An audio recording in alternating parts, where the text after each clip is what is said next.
Good morning. I'm Howard Riell, the host of the Real Truth Radio Show. Tonight, Shabbas will be the 18th of Cheshvan. It is the 25th yarhtzeit of the great Rabbi Meir Kahane. He was murdered in New York City 25 years ago. The secular date is November 5th, 1990. He was a great rabbi, a great leader, a great Jew, and a great influence on me personally. That was just about the time in my life when I had begun to become religious. And Rabbi Kahane was the first Jew I'd ever heard of speak of the greatness and the majesty and the divinity of Judaism. And it made me kind of proud to be Jewish, and it made me look a little further and investigate a little more, and helped me to become eventually an Orthodox Jew. This is the front page of the New York Post the day after the rabbi was murdered on November 5th. I have a personal recollection of that night. I had just gotten married a couple of months earlier, and I was living in Brooklyn, of course, and the rabbi was going to be speaking at the Marriott Hotel that night, and I was going to go with my wife, and she said, "Oh, you know what? I forgot we were invited tonight to dinner by a couple in Crown Heights," and we thought, should we cancel the dinner? Should we go see the rabbi? Should we go to the dinner? And I said, you know what? He's speaking again this Sunday, so we'll go see him on Sunday. Tonight we'll go to dinner. So we went to dinner in Crown Heights. We came back. I came upstairs. I got my dog, Indiana. I took him out for a walk. When I came upstairs, my wife was waiting for me, and she said, "Sit down." And I sat down, and she had gotten a phone call from her mother in the Midwest saying that on TV there was a report that Rabbi Meir Kahane, whom she knew I was a follower of, had been shot in New York. So I immediately turned on the TV, and it was on every channel. Rabbi Kahane had already been pronounced dead. So I watched the news for a while, and I turned it off, and I sat on my couch, and I cried.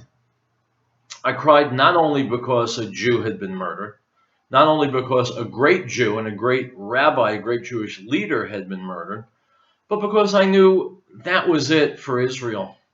Israel would now be condemned to unceasing violence from the Palestinians. Only Rabbi Kahane had the true, authentic Jewish response to what was going on in Israel. Only he had the courage to speak it. And now that he was gone, there was no one left in Israel who was talking about transferring the Arabs. And the 25 years since have proven that I was correct.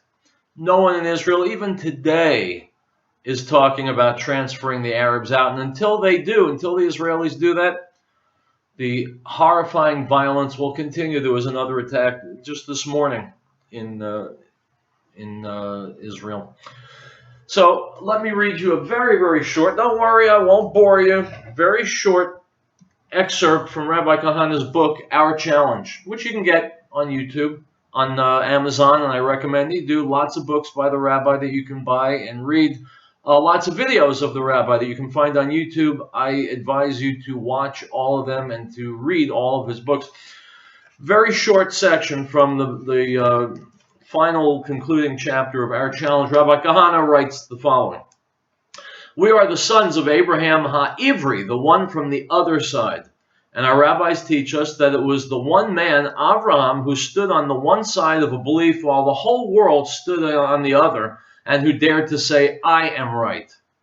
Abraham, as you know, is the first monotheist.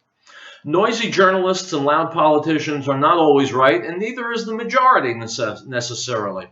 The Jew has always been a minority and has always had the courage and the brazenness to insist that his is the right way. What do the people say? Do they agree? That's not the point. If you believe that you're right, say it. In time, they will understand and accept it.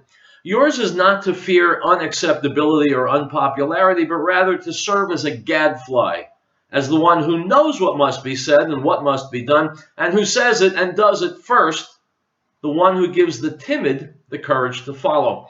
That which the man of courage says today, the timid majority will proclaim tomorrow. That which the lonely minority dares to do now, the myopic will later understand and copy.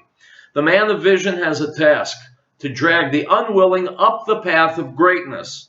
And although they stone him today, tomorrow they will pay him the greatest of all flattery, imitation. So as we approach these final hours until the 25th yarhtzeit of Rabbi Meir Kahane, let me say Hashem Yikom Damo. Let me say Zecher Tzadik Livracha. Let me say I'm forever indebted to the Rabbi for teaching me what Judaism is, what it's about, why it matters, and why it has to be at the very center of my life. And I hope that each of us will take a moment over Shabbos to think about a great Jew who lived his life and tragically gave his life in service to the Jewish people. Good Shabbos.